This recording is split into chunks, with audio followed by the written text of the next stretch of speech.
ẹ̀sùn má bí ẹwà gbọ́ ẹwà nǹkan fìdílé Àjítọ́ tí ra fẹ́ sọ̀rọ̀ bàbá máa ń bárùn fẹ́ wí kéwú àṣẹ ìkùnú lóde ní bàbá máa ń bárùn.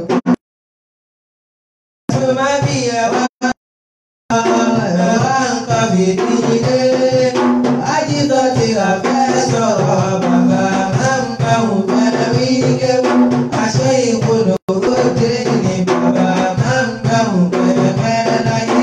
ẹni bá sùn kó jí ẹni bá jí kó súnmọ́ ẹsẹ̀ fọlá ròyè tó dákẹ́ àdìgbòrà nífẹ̀ẹ́ sọ̀rọ̀ bàbá máa ń bárùn fẹ́ wí kéwú àṣẹ ìkùnú lóde ní bàbá máa ń bárùn fẹ́ láyé.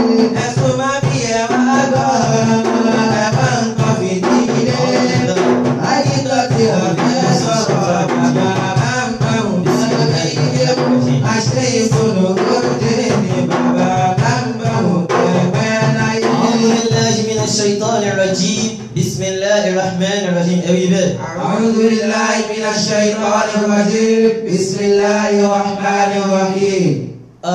àkọ́kọ́ nínú ọ̀rọ̀ gbogbo ẹ̀yin tẹ́ ń wò wá nílé tẹ́ ẹ bá wá ṣí ẹ̀ fógámù wa yìí ọlọ́run ṣe ìdùnnú sáyé yín. Àmín. ojú tẹ́ ẹ fi ń wò wá ọlọ́run níjó fọ́. Àmín. etí tẹ́ ẹ fi ń gbọ́ wá ọlọ́run níjó di. Àmín. àkọ́kọ́ nínú ọ̀rọ̀ a kíra wa wípé happy Mauludin Nabawi Mauludin Nabiyyi a kí gbogbo wa àmọ́ ààrẹ nìkan kọ́kọ́ kí tó yàtọ̀ sí ọlọ́run ọba Ta'ala. ọlọ́run ọba wo ni ọba ṣe yóò ọba tí ó nígbà tàbí débi pé yóò nígbà tí ó jáde láyé. Allah. Ànábì Muhammadu Sallallahu alaihi wasallam. tí olúkálukú ń polongo rẹ̀ tá à ń ṣe Mauludin Nabiyyi Ànábì nígbà tí wọ́n bí ni a ní àrùn tí ọjọ́ ìbí Ànábì bá Ànábì ò bá ní bẹ̀rẹ̀ kò ní lópin àwa kí ọlọ́run ọba tí ò ní bẹ̀rẹ̀ tàṣí tí ò fi lópin. Allah. bó bá dùn mí nú ó bá mi ní wípé Subhanaka Rabbil Izzati Subhanaka Rabbil Izzati amma yasifuka bisifati amma yasifuka bisifati wa atama Allahu jalalahu Allahu jalla jalaluhu Subhanaka Rabbil Izzati ìmọ̀ni fún ọba yasifuka bisifati ọba táyì tá lè kí náà Allahu jalalahu kò sí bá lè ṣe jọ ọba kò sí bá lè ṣe pọ̀ lọ́wọ́ ọba kó wálé díẹ̀ kó wálé díẹ̀ kò sí bá lè ṣe kí ọlọ́run ọba ta lè kí pẹ̀lú kọ́ Allahu jalalahu tí wọ́n fi fọlọ́ bá náà. Allahu jalla jalaluhu Amadan li hayyi dahima shukran li rabbil awhadi sallu shafi'an jamiikum khairil makhluqi Muhammadin. Subhanaka Rabbil Izzati amma yasifuka bisifati Ọgbà àgbàlagbà Allahu jalaluhu Allahu jalla àṣẹ jalaluhu mi qabli wujudil alami qad kana nubuwwatu Ahmadi. Kí gbogbo ayé tó máa bẹ ní ìmọ́lẹ̀ ìjà Ànábì wa Muhammad ti bẹ̀. Mi qabli wujudil alami qad kana nubuwwatu Ahmadi. Nurun qadimun sabiqun, nurun qadimun sabiqun, u'iddat linabiyyi Muhammadin. Subhanaka Rabbil Izzati amma yasifuka bisifati Allahu jalaluhu Allahu jalla jalaluhu Wa atama Allahu jalalahu Allahu jalla jalaluhu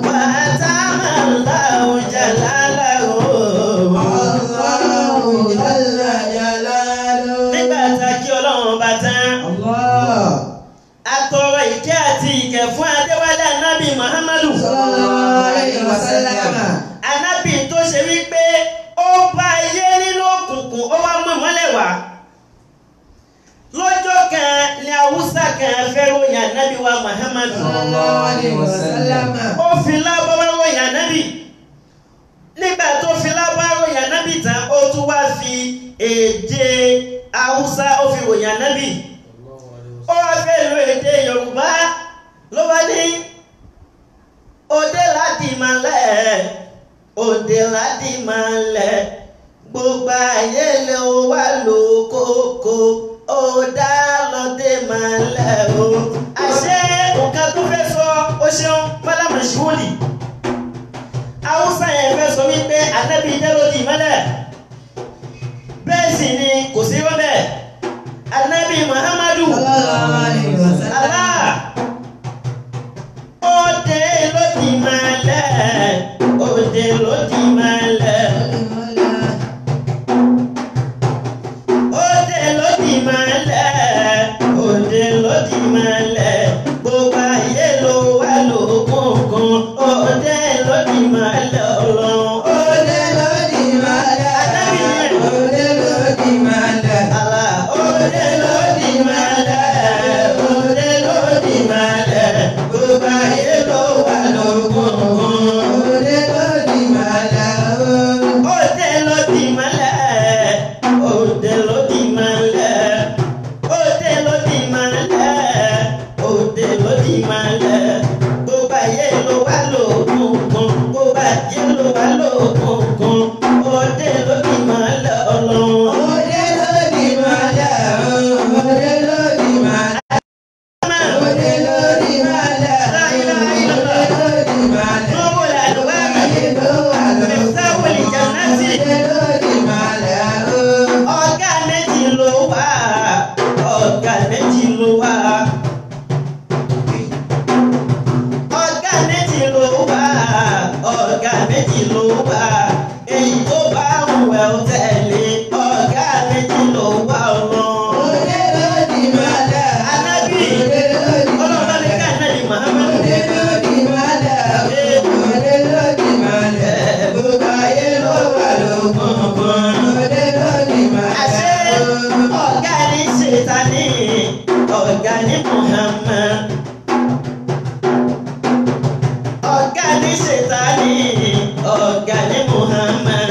Èyí tó bá wù ẹ́ ó tẹ̀lé. Ọ̀gá ní Muhammad ọlọ́run. Òde lọ́dì máa lẹ̀. Òde lọ́dì máa lẹ̀. Òde lọ́dì máa lẹ̀. Òde lọ́dì máa lẹ̀. Gbogbo ayé ló wà lókùnkùn. Òde lọ́dì máa lẹ̀. Ànábì Muhammad dé ní ìmọ́lẹ̀ tán sára yé. Sallallahu alaihi wasallam. Nílùú Mákà, ẹ̀sìn tó gbòde táwọn ará Mákà ń jọ́sìn, ẹ̀sìn tí wọ́n sìn òun náà ni ẹ̀sìn ẹbọ. Ẹbọ ló wà ní Mákà. Àmọ́ níjọ́ tí wọ́n bí ànábì Muhammad nìkan lọ́la sí ṣẹlẹ̀. Iná ẹbọ kú. Ànábì dé ó dojú ẹbọ ó dádélẹ̀. Ó gbogbo òòṣà. Ó tọ ìmọ́lẹ̀ sára ayé. Ó wá mú ara ayé kúrò nínú òkùnkùn. Ó wá fi wọ́n sínú ìmọ́lẹ̀. Ẹ bá mi ṣe sallallahu alaihi wasallam. Sallallahu alaihi wasallam. Nígbà tá a kí ànábì Muhammad tán. Sallallahu alaihi wasallam. Àwa kí àwọn àfáà wa tí wọ́n sọ wá déyàn. Àwọn tí wọ́n ní pé àní sọnù tí wọ́n jẹ́ ànábì Muhammadu. Sallallahu alaihi wasallam. Nínú wọn ni àfáà àgbà Sheikh Tajul Adabi. Rahimahullah. Nínú wọn ni Sheikh Kamaluddin Adabi. Rahimahullah. Oníwàṣẹ àgbáyé ń bẹnu wọn. Rahimahullah. Babalágbàjì ń bẹnu wọn. Rahimahullah. Babalágége ń bẹnu wọn. Rahimahullah. La ilaha illallah Allah farhamuhum. Allah farhamuhum. Allah farhamuhum. Allah farhamuhum. Sheikh Kamalul Adabi. Allah farhamuhum. Amufti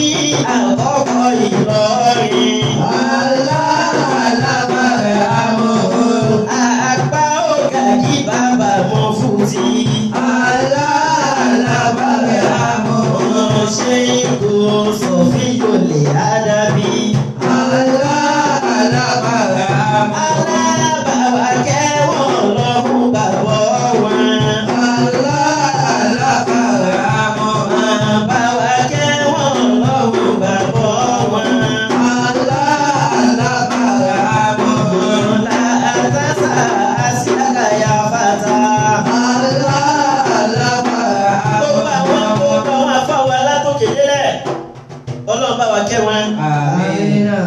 Ọ̀rọ̀ tòní ohun náà ni wípé à ń ṣe Mauludi Nabi, à ń ṣe ọjọ́ ìbí Ànábì.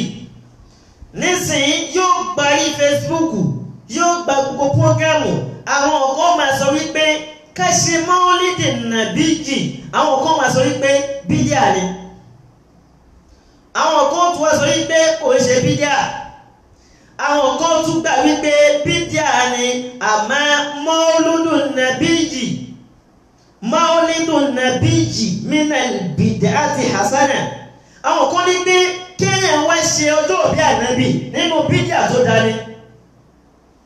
Àmọ́ ibẹ̀ kọ́ là ń lọ. Ìwọ tó wá fẹ́ ṣe Maulidi Nabiji dákun ibo ló sì tẹ̀lé Ànábì Muhammad Sallallahu alaihi wasallam. ṣebí béèyàn bá fẹ́ celebrate èèyàn, béèyàn bá fẹ́ ṣọjọ́ ìbí fẹ́yàn yóò jẹ́ ẹni téèyàn nífẹ̀ẹ́. Àmọ́ ìfẹ́ wo la wá fẹ́ kú fún gbà ní Ànábì Muhammad Sallallahu alaihi wasallam. gbogbo àfá tó bá ta tẹ́ǹtì tó lòun ṣe Maulidi Nabi yìí tá a wá wo ìwà rẹ̀ tí ó bá ti Ànábì Muhammad mu ẹ sọ́nà àfáà ní pé ó ṣàbòsí orí ara rẹ̀. Àfáàmọ́sí ni kí mo wí. Ó ṣàbòsí ara rẹ̀ ní. Ó pariwo Ànábì, ó fa Ànábì jẹun, ó ń ṣe àsàlátù, ó ń ṣe Maulidi. Àwa wo ìwà rẹ̀, àwa bá wà Ànábì bẹ́ẹ̀. Ó ń ṣàbòsí orí ara rẹ̀ ni. Bẹ́ẹ̀ ni ó ṣàbòsí ara Ó dágbà náà bó bá ṣe Mauludi kí ni nǹkan tó yẹ kó o ṣe bẹ́ẹ̀? Ṣé àṣẹ ká máa lùlù ká máa jẹun nìkan là ń pè ní Mauludi ni? Bó bá jẹ́ wípé kẹ́ ẹ máa náwó, kẹ́ ẹ máa kọrin, kẹ́ ẹ máa lùlù nìkan ilẹ̀ fi ń sọ ìrántí ọjọ́ ìbí Ànábì Muhammad. Kódà èmi náà fara mọ́ wípé ìṣekúṣe rẹ̀ ṣe. Àmọ́ bẹ́ẹ̀ bá ní pé ṣe ìrántí ọjọ́ ìbí Ànábì Muhammadu Sallallahu alaihi wasallam. tẹ́ ẹ wá ń ṣe wáàsí, tẹ́ ẹ ń kọ́ àwọn èèyàn ní nǹkan tí Ànábì Muhammadu ṣe, tẹ́ ẹ ń fi ẹ̀kọ́ Ànábì Muhammad kọ́ èèyàn. Yìí ṣe sàdákàtà yìí pé tọ́ ẹ tún rìn sí lọ́wọ́ ní báyìí. Salatul wahibil faridil jalili. Salatul wahibil faridil jalili. Àmín. Bàbá wa wo ní Mauludi a gbọ́dọ̀ rí àkọ́ṣe lára rẹ̀ tó kọ́ lára Ànábì Muhammadu. Sallallahu alaihi wasallam. Àti bá Ànábì Muhammad sáyé báyìí. Dẹ́kun, òun pariwo kó nífẹ̀ẹ́ Ànábì, òun tẹ̀lé Ànábì. Ìjẹ́ ìwà Ànábì ń bẹ lára rẹ̀. Al-Qur'an sì jẹ́ kó yé wa. Àfá Mashudi, èmi ò sọjọ́ wáàsí púpọ̀. Bẹ́ẹ̀ni bàbá. A ṣe máa jọ Ànábì tààrà inshallah. Bẹ́ẹ̀ni. Àmọ́ ká bá wa sọ̀rọ̀ díẹ̀. Al-Qur'an sọ̀rọ̀ ó ní a'udhu billahi minash shaitanir rajim. A'udhu billahi minash shaitanir rajim. Gbogbo wa fún ní Mauludi tẹ́tí kó gbọ́ o. Bismillahirrahmanirrahim. Ìwọ ìyá tí wọ́n náà ń lọ Mauludi wọ́n náà tẹ́tí kó gbọ́. Ìwọ bọ̀dá tó ń lọ Mauludi wọ́n náà tẹ́tí kó gbọ́. Mauludi tó ń lọ ò láǹfààní nínú lọ́jọ́ tí a bá ti wo ìwà rẹ tó bá yàtọ̀ sí wà Ànábì Muhammadu. Laqad kana lakum fi rasulillahi. Al-Qur'ani bá wá sọ̀rọ̀ ó ní pàápàá yín bẹ fún yín lára Ànábì Muhammadu. Muhammad tá ń pariwo wípé aṣọjọ́ bí rẹ̀ ń bẹ fún yín lára rẹ̀. Kí ni bẹ fún wa lára rẹ̀? Uswatun hasanatun. Uswatun hasanatun. Àwòkọ́ṣe rere ń bẹ lára Ànábì. Nínú àwòkọ́ṣe tí ń bẹ lára Ànábì, Ànábì Muhammadu Sallallahu alaihi ó wasallam. jẹ́ kó yé wa wípé kí a má mutí. Gbọ́yé. Ó ṣépè fẹ́ni tí ń tọ́tí, ó ṣépè fẹ́ni tí ń ra ọtí, kódà ó tún ṣépè fún distributor ọtí. Àmọ́ ayé tí wọ́n dààmú nìsín, àwọn àfáà ìlú máa náà wọ́n ṣe Maulidi kí wọ́n tún bọ̀ táwọn ti mọ̀ tí yó. Wọ́n máa nígbà wọ́n ti tọ́ sínú Ọlọ́run. Iná Ọlọ́run lẹ́ tọ́ sàbí ẹ̀ tọ́ sínú iná. Ẹ tọ́ sínú èṣù. O ṣeun, Ànábì Muhammadu. Sallallahu alaihi wasallam. Ànábì ìṣọlọ́tí gbogbo ẹ̀yin àfáà ní Maulidi. Gbogbo ẹ̀yin ìyá tẹ́ ń lọ sí Maulidi. gbogbo ẹ̀yin bọ̀ láti ń lọ sí Mauludi ẹja kó ṣe ìwà ànábì ìṣọlọ́tì wọ́n náà fọtí mímu yìí sílẹ̀. لقد كان لكم في رسول الله أسوة حسنة أسوة حسنة. àkọ́kọ́ ní pé ànábì ìṣọlọ́tì ìwọ àfáà ní Mauludi fọtílẹ̀ ìwọ tó ń lọ sí ìwọ ìyá ní Mauludi wọ́n náà fọtílẹ̀ owó àfáà máa ṣoògùn tó fọtí lò mọ́ kó ṣe ànábì má kò máa gbariwo èèyàn sì kiri má kò máa lọ sallallahu alaihi wasallam kiri kó wá jẹ́ pé ìwà tó ń bẹ lára rẹ̀ ó yàtọ̀ sí ìwà Ànábì Muhammadu. ẹlẹ́ẹ̀kejì tó ṣe wípé ayé tí wọ́n bàjẹ́ nìsín bí wọ́n bá ṣe Mauludi alẹ́ bí èèyàn bá lọ síbi tó ti ṣe èèyàn ó fẹ́ ṣa kọ́ńdọ̀mù para èèyàn máa ṣàbí kọ́ńdọ̀mù bíi 20. èèyàn máa sọ ìṣiṣẹ́ pálí. oríṣiríṣi pẹ́ẹ́lí kọ́ńdọ̀mù ni ó kún síbẹ̀ kódà obìnrin ni ó gbàgbé pàìtẹ̀ sí Mauludi. Ànábì oṣù oníṣìná ìwà àfá òní Mauludi tó ṣe wípé àfá èmi gan àtórí ẹ̀ ní ìbàjẹ́ ìmá ti gbé bẹ̀rẹ̀. bẹ́ẹ̀ni. wọ́n ní pé ẹ̀yin mọ̀ yín dáa wá kí á pọ̀ ìjẹ́ ní Ọlọ́run sí lára. ẹ̀jẹ̀ àfi sí lára. yóò wá bá mọ̀ yí dá sùn la ilaha illallah àfá àti ń ṣe ṣìnà tí sì ń pa ìwà Ànábì Muhammadu. Ànábì mo tẹ̀lé. Ànábì kọ́ ló tẹ̀lé o èṣù ló tẹ̀lé. èṣù ló tẹ̀lé. àfá ìṣìnà ó wá fi Mauludi bojú Ọlọ́run bí ọ.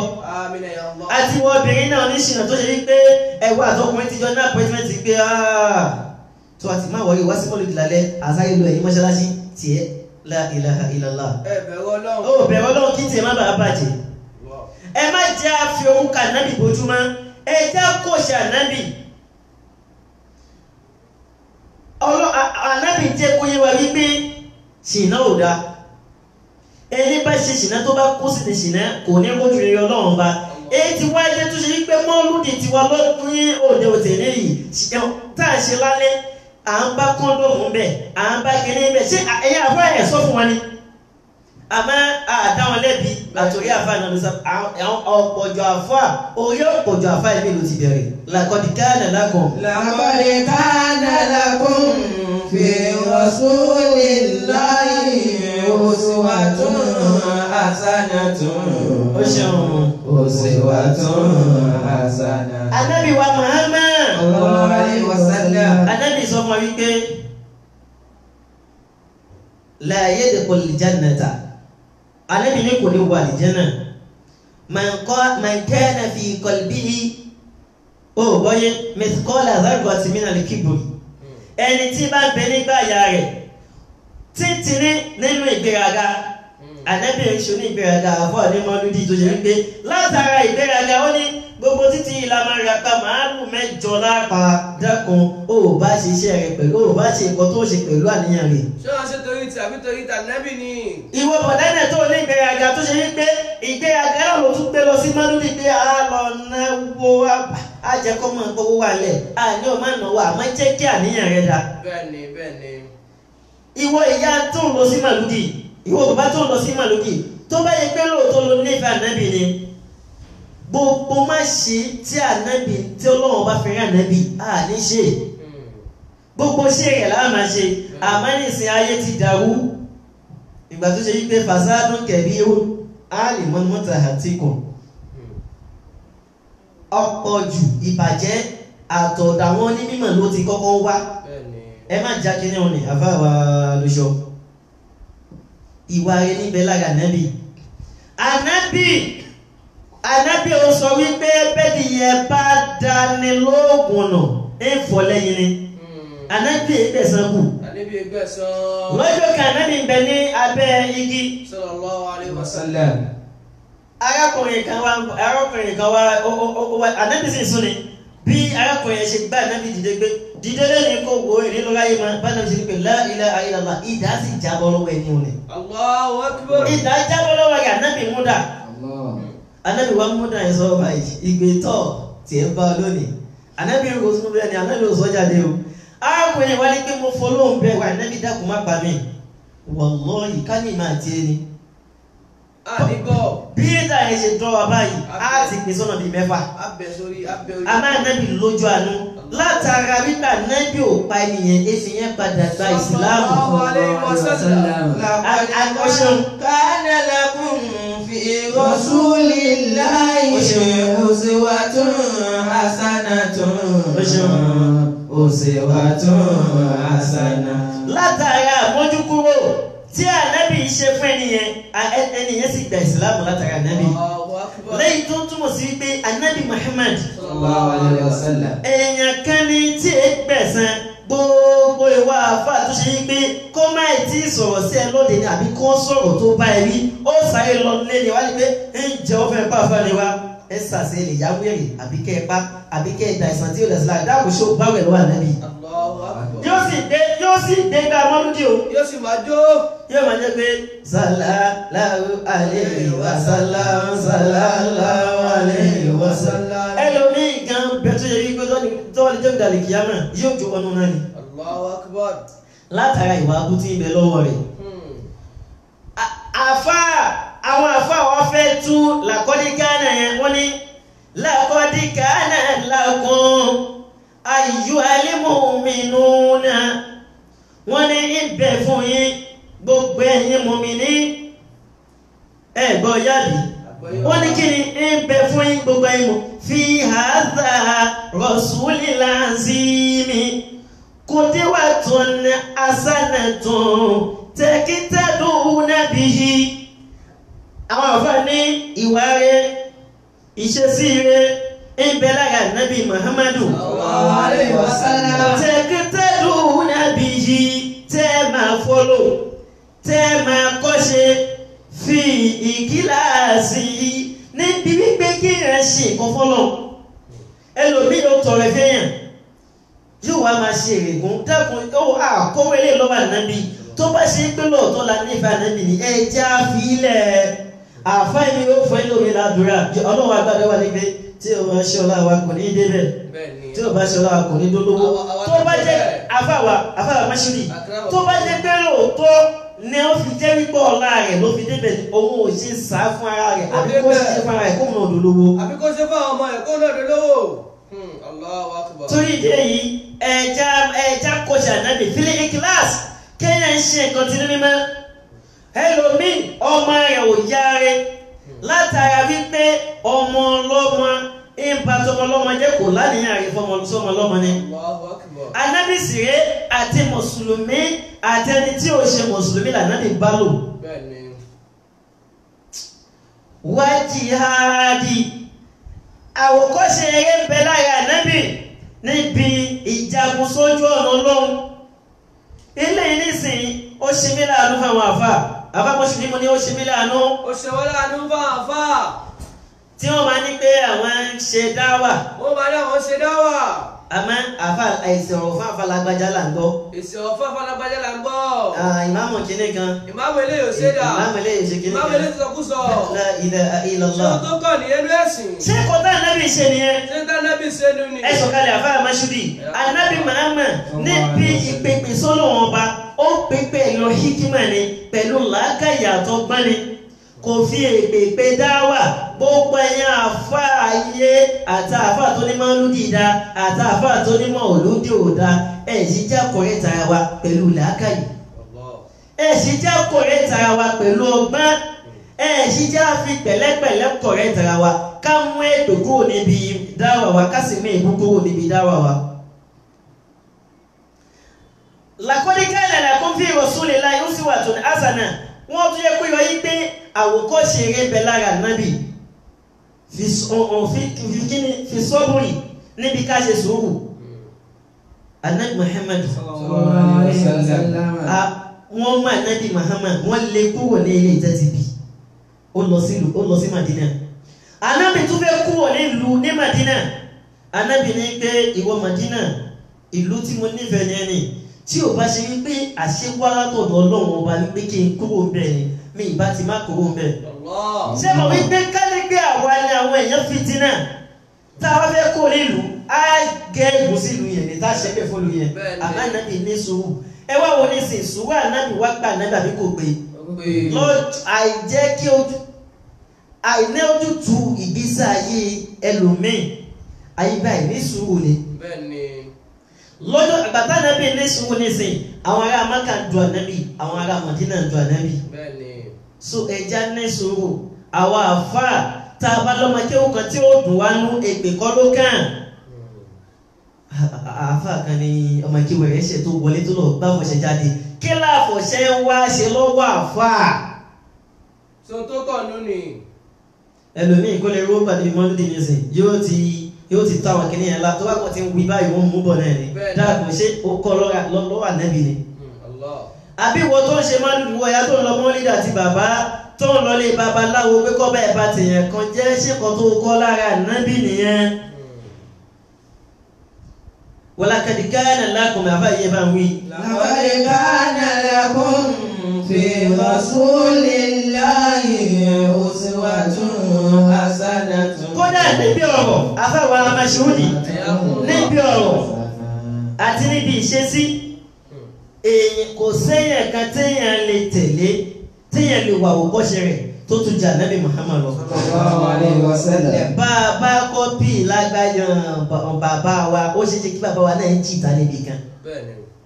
So ẹja máa nàbì bá a ṣiṣi mọ́lídà nàbì ni wípé ẹja tẹ̀lé ojú ọ̀nà tánàbì là kalẹ̀. Ànábì ìṣonírọ́ kò ń ṣe oníṣìnà gbogbo àwọn nǹkan tí ò dáa. Kódà Ànábì Muhammad ó sọ́nù Kùránì Ànábì Ọlọ́run sọ́nù Kùránì lẹ́nu Ànábì pé in kuntum tuhibbuna Allaha fattabi'uni yuhbibkumullah. Bá a bá ní pé a bá fẹ́ nífẹ̀ẹ́ Ọlọ́run ọba àfi ká tẹ̀lé Ànábì. Bá a bá fẹ́ nífẹ̀ẹ́ Ànábì àfi ká tẹ̀lé Ọlọ́run ọba méjìjì àléyà.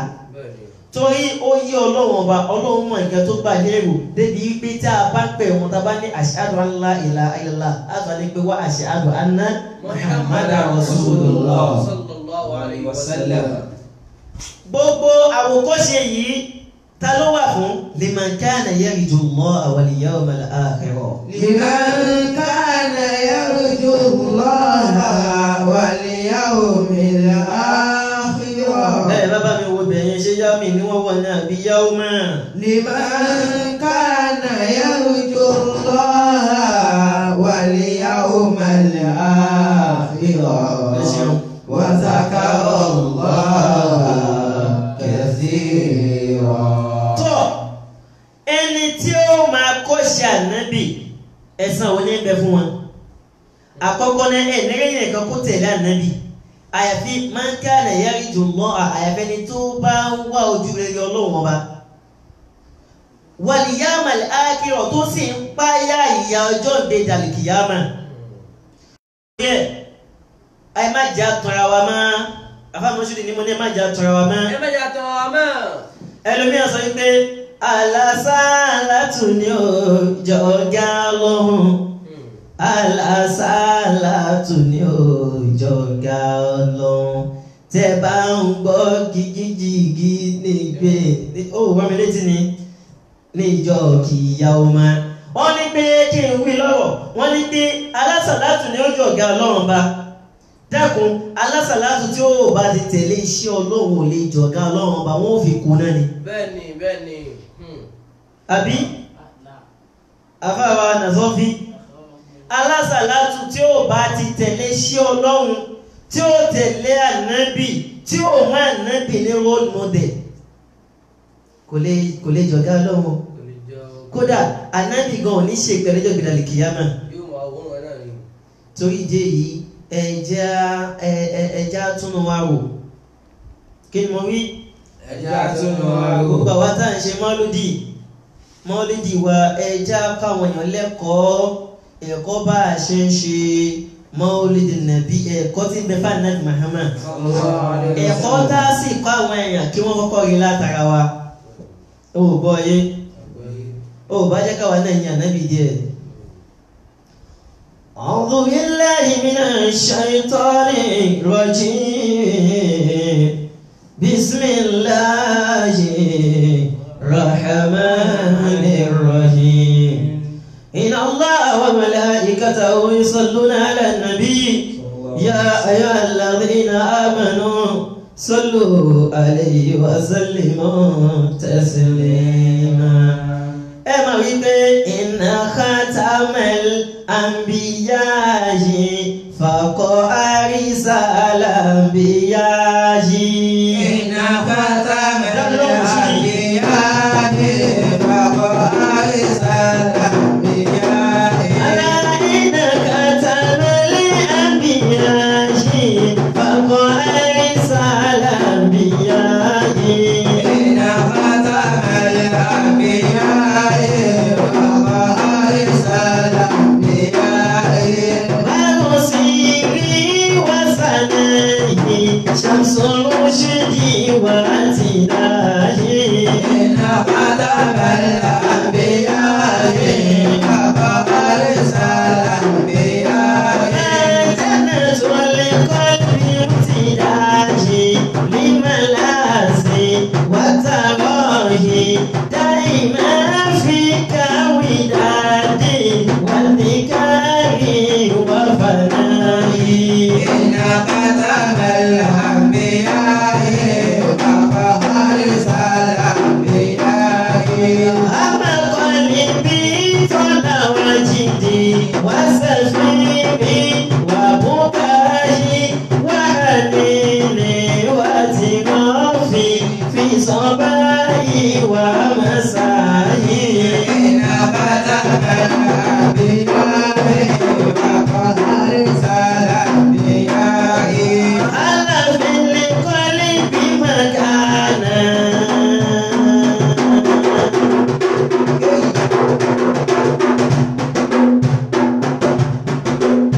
أين ختم الأنبياء فقد أرسل الأنبياء إن ختم الأنبياء فقد أرسل الأنبياء ألا في قلبي مكانا مستحيلا سواه إن ختم الأنبياء فقد أرسل الأنبياء وكفاني طائبا وكفاني طائبا لأقبالي وقلالي إن ختم الأنبياء فقد أرسل الأنبياء إن ختم الأنبياء إن ختم الأنبياء فقد الأنبياء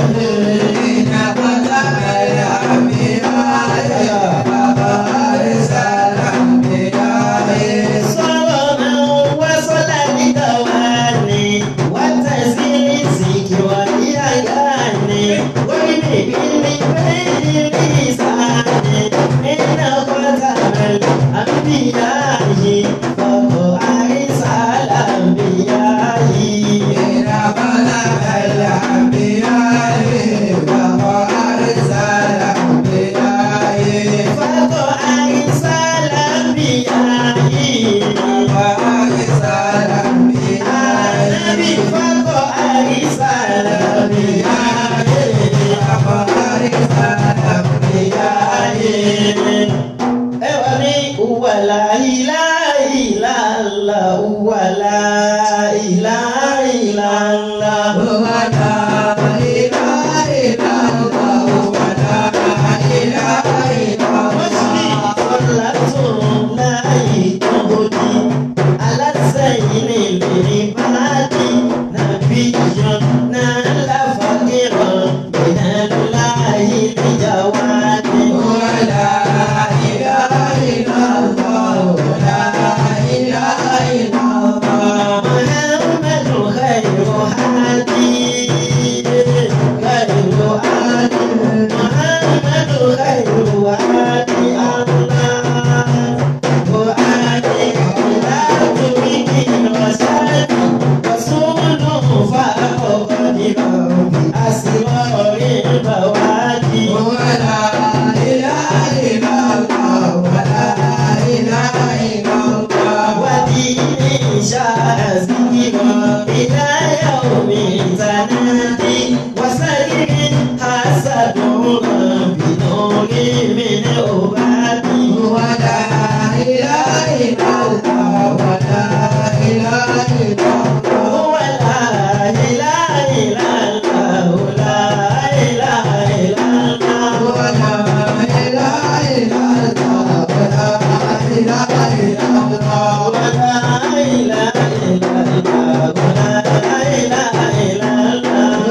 خلق كل إمام مولاي صل وسلم دائما أبدا على حبيبك خير الخلق كلهم يا رب صل على المختار من كدمي والآل وصحبها للفضل والكرم مولاي صل وسلم دائما أبدا على حبيبك خير الخلق كلهم آمين تقبل جبالك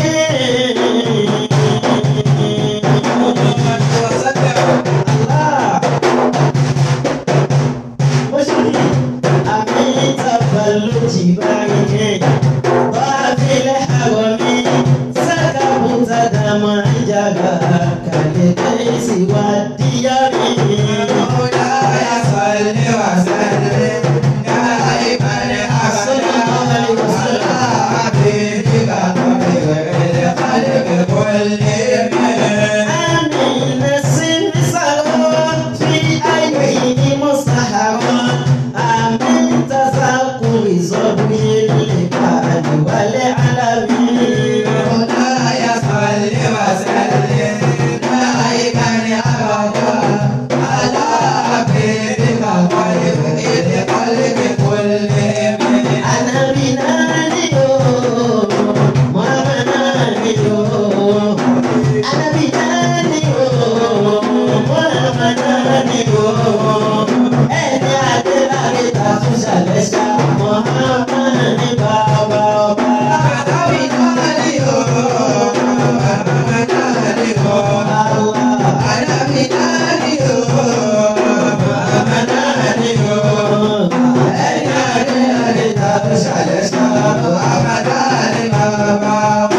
أنا بناديو ومناديو أنا بناديو ومناديو أنا أدلالي تفشلشا أنا أدلالي تفشلشا أنا أدلالي تفشلشا محمد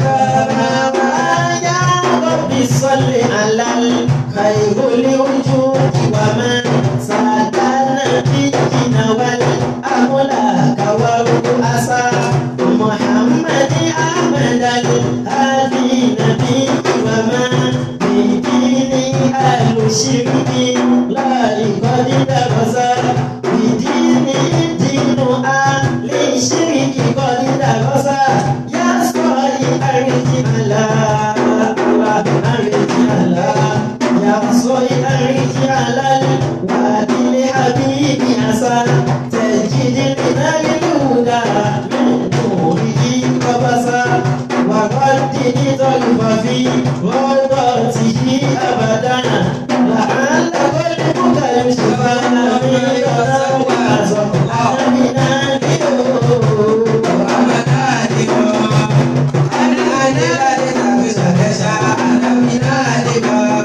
وكيف لا ورسول الله قيمته من نوره ظلام من شرك قد طمس أصل لكم